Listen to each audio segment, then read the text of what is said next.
നമസ്കാരം. പഞ്ചശക്തി tarot spiritual വേൾഡിലേക്ക് എല്ലാവർക്കും സ്വാഗതം. ഇന്ന് നിങ്ങളോട് മാലാഖമാർ എന്താണ് പറയാൻ ആഗ്രഹിക്കുന്നത് എന്ന് നോക്കാം.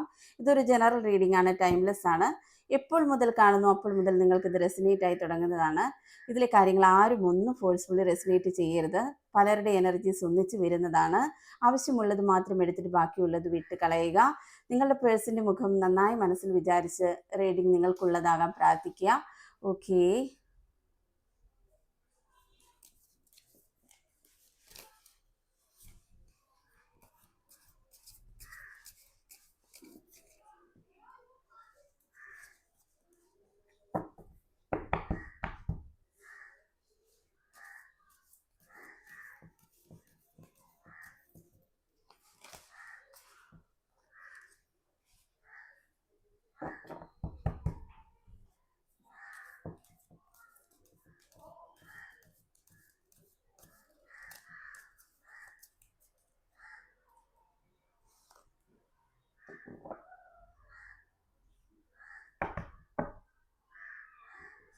നിങ്ങൾക്കായി യൂണിവേഴ്സ് എന്ന് പറഞ്ഞിരിക്കുന്ന മെസ്സേജുകൾ ഇതൊക്കെയാണ്. ഫസ്റ്റ് വന്നിരിക്കുന്നത് 3 ഓഫ് കപ്സ് ആണ്.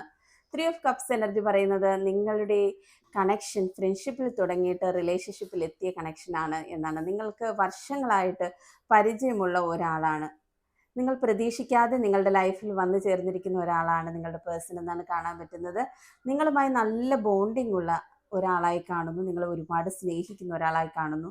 നിങ്ങൾ ഇപ്പോൾ ഒരു സെപ്പറേഷൻ പീരീഡിലാണെന്നുണ്ടെങ്കിൽ അതിൻ്റെ റീസൺ നിങ്ങളുടെ റിലേഷനിടയിൽ ഒരു തേർഡ് പാർട്ടി ഉണ്ടെന്നുള്ളതാണ്. തേർഡ് പാർട്ടി എന്ന് പറഞ്ഞു കഴിഞ്ഞാൽ ഒരിക്കലും അതൊരു വിവാഹിതര ബന്ധമോ അങ്ങനെയൊന്നുമല്ല.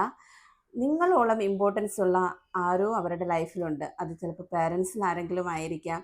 അതുപോലെ കണക്ഷനുള്ള അത്രയും ഇൻറ്റൻസ് ആയിട്ടുള്ള റിലേഷനുള്ള ആരുടെയോ ഒരു ഇൻഫ്ലുവൻസ് നിങ്ങളുടെ ലൈഫിൽ കാണുന്നു. ആ ഒരു ഇടപെടൽ കൊണ്ട് നിങ്ങളുടെ പേഴ്സൺ തൽക്കാലം നിങ്ങളോട് മാറി നിൽക്കുന്നു എന്നാണ് കാണാൻ കഴിയുന്നത്. ഒരിക്കലും ഈ റിലേഷൻ വേണ്ട എന്നുള്ള രീതിയിൽ മനസ്സിൽ പോലുമില്ല.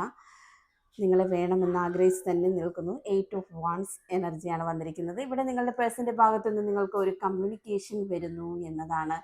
അവരുടെ ഭാഗത്തു നിന്നും ഒരു എഫേർട്ട് ഉണ്ടാകും. നിങ്ങൾ എഫേർട്ട് ഇടാതെ തന്നെ നിങ്ങളുടെ പേഴ്സൻ്റെ ഭാഗത്തു നിന്ന് ഒരു എഫേർട്ട് ഉണ്ടാകുമെന്ന് തന്നെയാണ് കാണുന്നത്. ഈ റിലേഷൻ കുറച്ചുകൂടെ സ്ട്രോങ് ആകുമെന്ന് കാണുന്നു. എനിക്ക് ഈ റിലേഷൻ വേണം, ഇതില്ലാതെ പറ്റില്ല എന്ന് ഉള്ള അവസ്ഥയിൽ സ്റ്റിക്ക് ഓൺ ചെയ്ത് നിൽക്കുന്ന ഒരു എനർജിയാണ് നിങ്ങളുടെ പേഴ്സൻ്റെ ഭാഗത്തുനിന്നും. ഈ ഒരു റിലേഷൻ എനിക്കിപ്പോഴല്ല, ലൈഫ് ലോങ് വേണം എന്ന് പറഞ്ഞ് തന്നെ ഫൈറ്റ് ചെയ്ത് നിൽക്കുന്ന ഒരു എനർജിയാണ് കാണാൻ കഴിയുന്നത്. അടുത്ത് വന്നിരിക്കുന്നത് നൈറ്റ് ഓഫ് കപ്സ് ആണ്. നൈറ്റ് ഓഫ് കപ്സ് എനർജി പറയുന്നത് നിങ്ങളുടെ പേഴ്സൺ നിങ്ങളെ കാണാൻ ആഗ്രഹിക്കുന്നു, നിങ്ങളോട് മിണ്ടാൻ ആഗ്രഹിക്കുന്നു, നിങ്ങളുടെ അടുത്തേക്ക് വരാൻ ആഗ്രഹിക്കുന്നു, നിങ്ങളുമായി സമയം സ്പെൻഡ് ചെയ്യാൻ ആഗ്രഹിക്കുന്നു എന്നതൊക്കെയാണ് കാണുന്നത്. നിങ്ങളുടെ വ്യക്തി നിങ്ങളെ ഒരുപാട് ഇഷ്ടപ്പെടുന്നുണ്ട്. നിങ്ങളുടെ വ്യക്തി നിങ്ങളെയാണ് ഏറ്റവും കൂടുതൽ. എനിക്കും തേർഡ് പാർട്ടിക്കും ഇടയിൽ ഒരേപോലെ ഇമ്പോർട്ടൻസ് നൽകുന്നുണ്ടെന്നൊക്കെ വഴക്കിട്ടപ്പോൾ നിങ്ങളോട് പറഞ്ഞിട്ടുണ്ടാവാം. പക്ഷേ അങ്ങനെയൊന്നുമല്ല. ഏറ്റവും കൂടുതൽ ഇമ്പോർട്ടൻസ് തരുന്നത് നിങ്ങൾക്ക് തന്നെയാണ്. ചിലപ്പോൾ അത് പുറത്ത് കാണിക്കാൻ പറ്റിയിട്ടുണ്ടാവില്ല.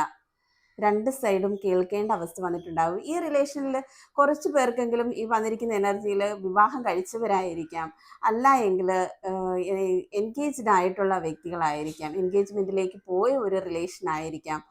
അതുമല്ല എങ്കിൽ അതുപോലെ തന്നെ കണക്റ്റഡ് ആയി നിൽക്കുന്ന ഒരു റിലേഷനാണ് നമുക്കിവിടെ കാണാൻ കഴിയുന്നത്. തേർഡ് പാർട്ടിയുടെ ഇൻഫ്ലുവൻസ് കൊണ്ട് നിങ്ങൾ തമ്മിൽ തൽക്കാലം ഒരു ബ്രേക്കപ്പ് സിറ്റുവേഷൻ ഉണ്ടായി മാറി നിൽക്കുന്ന ഒരവസ്ഥയായിരിക്കാം. വേണോ വേണ്ടയോ എന്നുള്ള ഒരു തിങ്കിൽ പോലും നിങ്ങളിത് പോയിട്ടുണ്ടാവും. പക്ഷേ യാതൊരു തരത്തിലും വിഷമിക്കേണ്ട കാര്യമില്ല. ചിലപ്പോൾ തേർഡ് പേഴ്സണെ വേദനിപ്പിക്കാൻ പറ്റാത്തത് കൊണ്ട് നിങ്ങളോട് പറഞ്ഞിട്ടുണ്ടാവും. നിങ്ങൾ വഴക്കിട്ടപ്പോഴത്തേക്ക് എന്തെങ്കിലും വിഷമമാവുന്ന രീതിയിൽ പറഞ്ഞിട്ടുണ്ടാകും. പക്ഷെ അവരുടെ മനസ്സിൽ ഏറ്റവും കൂടുതൽ പ്രാധാന്യം നൽകുന്നത് നിങ്ങൾക്ക് തന്നെയാണ്. നിങ്ങൾ വേണമെന്ന് അവർ ആഗ്രഹിക്കുന്നുണ്ട്. അതുകൊണ്ട് നിങ്ങൾ ധൈര്യമായിട്ടിരിക്കുക, യൂണിവേഴ്സിനോട് പ്രാർത്ഥിക്കുക. നല്ലൊരു ലൈഫ്, നന്നായി മുന്നോട്ട് പോകാനായിട്ട് നിങ്ങൾ പ്രാർത്ഥിക്കുക. Okay, thank you.